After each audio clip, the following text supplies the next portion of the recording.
Bueno, la jornada francamente está siendo un éxito. El número de asistentes es cerca de 140. La verdad es que se está desarrollando muy bien. Todavía no ha finalizado, estamos ahora en el momento del plenario.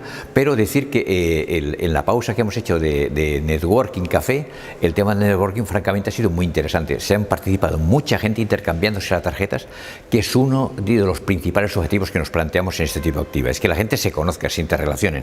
Y hemos hecho un concurso para ver quién es el que más tarjetas había cambiado. Y el ganador se había intercambiado 12 tarjetas. O sea, 12 tarjetas nos da, es decir, que en 3/4 de hora ha tenido ocasión de hablar con 12 personas. O sea, creo que ha sido muy dinámico y muy...